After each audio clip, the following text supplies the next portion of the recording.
The images of the events of 9/11 are still with us today, especially in Huntington Beach.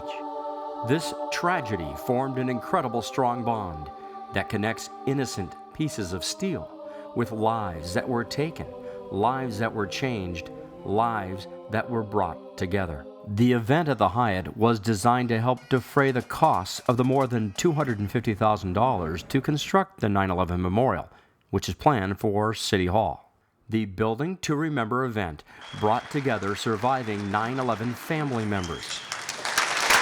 Port Authority personnel invited guests, sponsors such as the Huntington Beach Police Officers Association, Huntington Beach Firefighters Association, and the Robert Mayer Corporation, among others.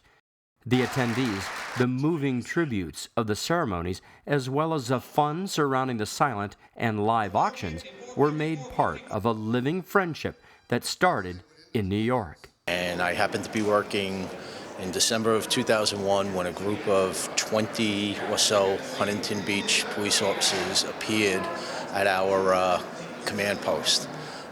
They presented us a check with $30,000, which had been raised from T-shirt sales, and we thanked them. We were very grateful for the donation from the people of Huntington Beach.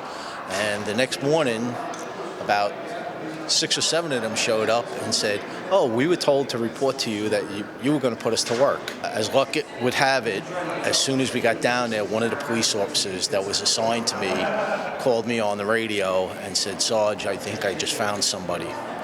And it happened to be a body of a woman in the northeast section of One World Trade Center.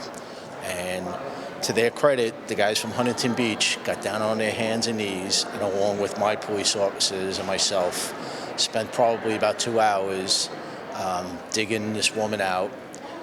We were able to get the entire body, her pocketbook, put her in a basket, covered her with an American flag, and I asked the Huntington boys to help carry her out, and they did. And from that, it started a lifelong friendship. Over the years, they kept that friendship. Ultimately, it resulted in us being able to get 2 pieces of steel from the Twin Towers, which we are using to form a memorial out here on the West Coast to honor those who had lost their lives on that day. This is about strengthening a bond that I made with some officers from here. We have a great community. I visit them often, and me being able to acquire the steel and bring it back here for them to build a memorial like they wanted to, it meant a lot to me as much as it meant to them.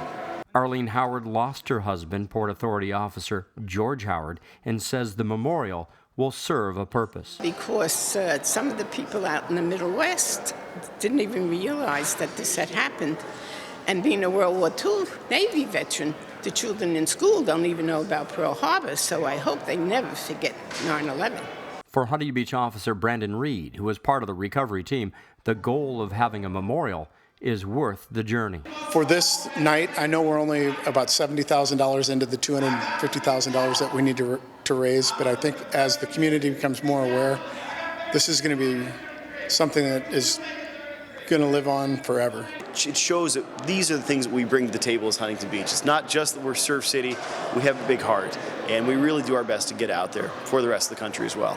And here in Huntington Beach, we pride ourselves on our patriotism and love of country, and to have a memorial to this horrible day in which 3,000 Americans were slaughtered will remind us that we need to remain patriotic and strong. Because we always said we'd never forget.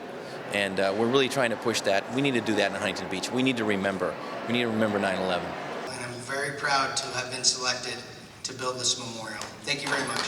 Artist Patrick Vogel, who built a previous memorial in Long Beach, stresses the importance of building to remember. Children, I don't want parents to forget about what took place in New York. That could have easily happened here. We have one of the largest ports on the West Coast. It could have happened in Long Beach, it could have happened in the Port of LA, it could have happened downtown LA. These things can happen anywhere. The memories of that history was evident that night. The outreach of friendship and the positive results the people of Huntington Beach finds itself in the making produces the character that shares generosity, volunteerism, and vision. I think as the word gets out, we'll get more people interested in supporting this effort. especially after this evening's event.